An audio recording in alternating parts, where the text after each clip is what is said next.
നമ്മുടെ കർത്താവായ യേശു ക്രിസ്തുവിൻ്റെ തിരുനാമം വാഴ്ത്തപ്പെടട്ടെ. ഈ പ്രഭാതത്തിൽ എന്നെ കേൾക്കുന്ന ഏവർക്കും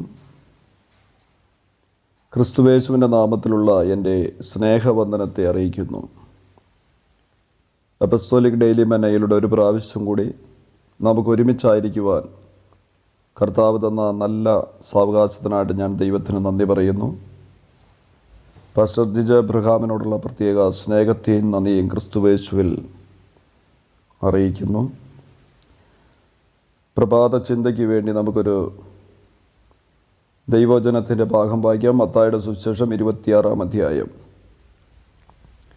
അതിൻ്റെ 31 മുതൽ 35 വരെയുള്ള വാക്യങ്ങൾ ഇവിടെ വായിക്കുന്നു. യേശു അവരോട്, ഈ രാത്രിയിൽ നിങ്ങളെല്ലാവരും ഏങ്കൽ ഇടറും, ഞാൻ ഇടയനെ വെട്ടും, കൂട്ടത്തിലെ ആടുകൾ ചിതറിപ്പോകുമെന്ന് എഴുതിയിരിക്കുന്നുവല്ലോ. എന്നാൽ ഞാൻ ഉയർത്തെഴുന്നേറ്റ ശേഷം നിങ്ങൾക്ക് മുമ്പായി ഗലീലായിലേക്ക് പോകും. അതിന് പത്രോസ്, എല്ലാവരും നീങ്കൽ ഇടറിയാലും ഞാൻ ഒരു നാളും ഇടറുകയില്ല എന്നുത്തരം പറഞ്ഞു. യേശു അവനോട്, ഈ രാത്രിയിൽ കോഴി കൂവും മുമ്പേ നീ 3 വട്ടം എന്നെ തള്ളിപ്പറയുമെന്ന് ഞാൻ സത്യമായിട്ട് നിന്നോട് പറയുന്നു എന്ന് പറഞ്ഞു. നിന്നോടുകൂടെ മരിക്കേണ്ടി വന്നാലും ഞാൻ നിന്നെ തള്ളിപ്പറയുകയില്ല എന്ന് പത്രോസ് അവനോട് പറഞ്ഞു. അതുപോലെ തന്നെ ശിഷ്യന്മാരെല്ലാവരും പറഞ്ഞു. ഈ തിരുവെഴുത്തിൻ്റെ എല്ലാ ഭാഗങ്ങളെക്കുറിച്ചും നമുക്ക് നന്നായിട്ട് അറിയാവുന്നവരാണ്. പത്രോസിൻ്റെ ജീവിതത്തിൽ കർത്താവുമായിട്ട് ഒരുമിച്ച് ചേർന്ന് നിൽക്കുവാൻ, ചേർന്ന് നടക്കുവാൻ ഒത്തിരി ആഗ്രഹമുള്ള ഒരു ശിഷ്യനായിരുന്നു. കർത്താവുമായിട്ട് ഒരുമിച്ചുള്ള യാത്രയിലും എല്ലാ പ്രവർത്തന മേഖലകളിലും മുന്നിട്ട് നിൽക്കുന്ന ഒരു പത്രോസിനെ നമുക്ക് പലപ്പോഴും കാണുവാൻ സാധിക്കും. അത് ആ മനുഷ്യൻ്റെ ആത്മാർത്ഥതയായിരുന്നു. ആ മനുഷ്യന് ക്രിസ്തുവിനോടുള്ള സ്നേഹമായിരുന്നു. അതൊക്കെ ആയിരുന്നിട്ടും കർത്താവ് അവനോട് പറയുകയാണ്, ഈ രാത്രിയിൽ കോഴി കൂവും മുമ്പേ നീ 3 വട്ടം എന്നെ തള്ളിപ്പറയും. കർത്താവ് സത്യമായിട്ട് പറയുന്നു എന്നാണ് പറഞ്ഞത്. അവനോട് വ്യക്തിപരമായിട്ട് പറയുകയും ചെയ്തു. പത്രോസിനൊട്ടും ഈ കഴിഞ്ഞ 3.5 വർഷക്കാലം ഒട്ടും സഹിക്കാൻ പറ്റാത്തൊരു വാർത്തയായിരുന്നു, വചനമായിരുന്നു തൻ്റെ അരുമനാഥരായ ഗുരുവിൽ നിന്ന് കേട്ട തിരുവെഴുത്ത്. പത്രോസ് അതിന് ഉത്തരവും പറഞ്ഞു, നിന്നോടുകൂടി മരിക്കേണ്ടി വന്നാലും ഞാൻ നിന്നെ തള്ളിപ്പറയുകയില്ല. പത്രോസ് ആത്മാർത്ഥമായിട്ടാണ് പറഞ്ഞത്. എന്നാൽ യാത്രാമധ്യേ കർത്താവിനെ തള്ളിപ്പറയുന്ന പത്രോസിനെ നമുക്ക് കാണാൻ സാധിക്കും. തൻ്റെ അരുമനാഥനുണ്ടായ കഷ്ടങ്ങളും പീഡകളെയും മഹാപുരോഹിതന്മാരുടെ ഇടയിലും യഹൂദന്മാരുടെ ഇടയിലും പീലാത്തോസിനെ ഹെരോദാവിൻ്റെ മുമ്പിലെല്ലാം താൻ അനുഭവിച്ച കഷ്ടങ്ങളും പീഡകളും കടന്നു വന്നപ്പോൾ പത്രോസ് ഭയപ്പെട്ടുപോയി. ക്രിസ്തുവിൽ നിന്നുള്ള നോട്ടം പത്രോസ് മാറ്റിയതല്ല. ക്രിസ്തുവിനോടുള്ള സ്നേഹം കുറഞ്ഞതല്ല പത്രോസിൻ്റെ ജീവിതത്തിൽ വന്നത്. എന്നാൽ തൻ്റെ യേശുവിനേക്കാൾ അധികമായി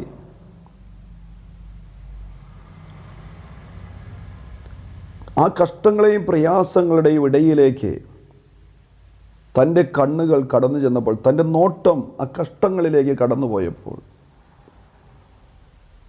അരുമനാഥനെ തള്ളിപ്പറയുന്ന അനുഭവം നമുക്ക് കാണാൻ സാധിക്കും. പ്രിയമുള്ളവരെ, നമ്മുടെയൊക്കെയും വ്യക്തിപരമായ ജീവിതത്തിൽ യേശുവിനെ നമുക്ക് ഇഷ്ടമാണ്. ഈ കർത്താവിനോട് നമുക്ക് താല്പര്യവുമുണ്ട്. എന്നാൽ പലപ്പോഴും ഈ കർത്താവിനെ നാം പത്രോസിനെ പോലെ തള്ളിപ്പറയുന്ന ഒത്തിരി അനുഭവങ്ങൾ നമ്മുടെ ജീവിതത്തിലുണ്ട്. പത്രോസ് 3 വട്ടമാണ് തള്ളിപ്പറഞ്ഞതെങ്കിൽ നാം 330 അല്ല 300 വട്ടത്തിലധികമായി നമ്മുടെ കർത്താവിനെ തള്ളിപ്പറഞ്ഞിട്ടുണ്ട്. അതിൻ്റെ കാരണം ഈ ലോകത്തിൻ്റെ ചിന്തകളിലേക്കും ഈ കഷ്ടങ്ങളെയും പ്രയാസങ്ങളെയും വലുതായിട്ട് നാം കാണുകയും ചെയ്യുമ്പോൾ നമുക്ക് കർത്താവിനെ വാസ്തവമായി കർത്താവ് ഉദ്ദേശിക്കുന്ന രീതിയിൽ അല്ലെങ്കിൽ നാം ആഗ്രഹിക്കുന്ന അളവിൽ സ്നേഹിക്കുവാൻ പറ്റുന്നില്ല. പ്രിയമുള്ളവരെ, അത് ഈ ലോകത്തിൻ്റെ തന്ത്രമാണ്. നമ്മെ ബലഹീനപ്പെടുത്തുക, നമ്മെ നിരാശപ്പെടുത്തുക, കഷ്ടങ്ങളിലേക്കും പ്രയാസങ്ങളിലേക്കും നമ്മെ കടത്തിവിടുക. എന്നാൽ അതിൻ്റെ ഇടയിൽ നമ്മെ സ്നേഹിക്കുന്ന ദൈവത്തിൻ്റെ കരങ്ങളെ നാം കാണുവാൻ ശ്രമിച്ചാൽ, നമ്മെ ശക്തീകരിക്കുന്ന ദൈവിക ശക്തിയായി പരിശുദ്ധാത്മാവിനെ ദർശിക്കുവാൻ നമുക്ക് സാധിച്ചാൽ നിശ്ചയമായും ജയകരമായ ഫലകരമായ ഒരു ജീവിതം, ഒരു ക്രിസ്തീയ ജീവിതം അവിടെ നമുക്കുണ്ടാകും. ഇല്ല എങ്കിൽ മുള്ളിനടിയിൽ വീണ വിത്തുപോലെ ഈ ലോകത്തിൻ്റെ ചിന്തകളും ഈ ലോകത്തിൻ്റെ കഷ്ടങ്ങളും ഈ ലോകത്തിൻ്റെ പ്രയാസങ്ങളും കടന്നു വരുമ്പോൾ ആ ചെടിയെ ഞെരുക്കിക്കളയുന്ന അനുഭവം, ഫലം കൊടുക്കുവാൻ പറ്റാത്ത വണ്ണം മുള്ളിനടിയിൽ നിലനിൽക്കുന്നുണ്ട്, ഉണങ്ങിപ്പോകുന്നില്ല. പക്ഷെ ഫലം കൊടുക്കാൻ പറ്റാത്ത അനുഭവത്തിലൂടെ ഒരു വിശ്വാസി എന്നുള്ള പേരെടുത്തുകൊണ്ട് നിൽക്കുന്നൊരനുഭവം. അതിന് മാറ്റം വരണമെങ്കിൽ നാം വാസ്തവമായി ക്രിസ്തുവിൻ്റെ മുഖത്തേക്ക് നോക്കണം.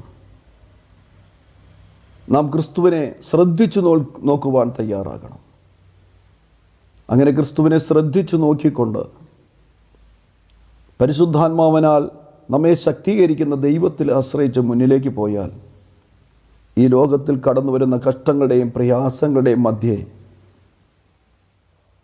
ക്രിസ്തുവിനെ തള്ളിപ്പറയാതെ മുറുകെ പിടിക്കുവാൻ നമുക്ക് സാധിക്കും. ഈ ദിവസങ്ങളിൽ ആ ആദ്യ വിശ്വാസം മുറുകെ പിടിച്ചുകൊണ്ട്, ആ ആദ്യ സ്നേഹത്തിൽ നിലനിന്നുകൊണ്ട്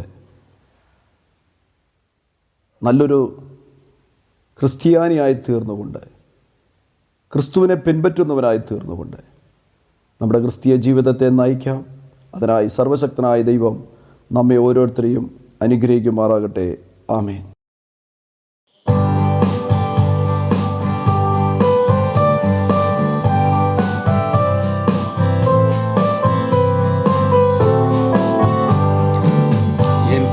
വലങ്കരത്തിൽ പിടിച്ചെന്നെ നടത്തിടുന്നു ദിനം തോറും.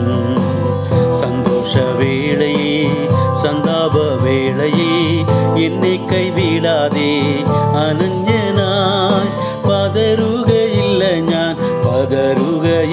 ഞാൻ പ്രതികൂലം അനവധി വന്നിടിലും വീഴുകയില്ല ഞാൻ കഷ്ടങ്ങൾ അനവധി വന്നിടിലും എൻ കാന്തൻ കാത്തിടും, എൻ പ്രിയൻ പോറ്റിടും, എൻ നാഥൻ നടത്തിടും അന്ത്യം വരെ. മുമ്പിൽ ചെങ്കടലാത്തീർ ചെതിരായി പിൻപിൽ വൻവൈരി പിൻഗമിച്ചാൽ ചെങ്കടൽ കൂടി ചെങ്കൽ പാതയൊരുക്കി അക്കരെ എത്തിക്കും ജയാളിയായി. പതറുകയില്ല ഞാൻ പ്രതികൂലമാനവധി വന്നിടിലും വീഴുകയില്ല ഞാൻ കഷ്ടങ്ങൾ അനവധി വന്നിടിലും എൻ കാന്തൻ കാത്തിടും, എൻ പ്രിയൻ പോറ്റിടും, എൻ നാഥൻ നടത്തിടും അന്ത്യം വരെ.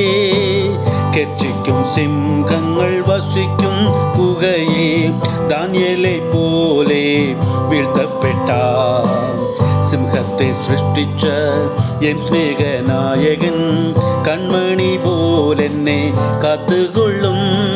പതറുകയില്ല ഞാൻ പ്രതികൂലമാനവധി വന്നിടിലും വീഴുകയില്ല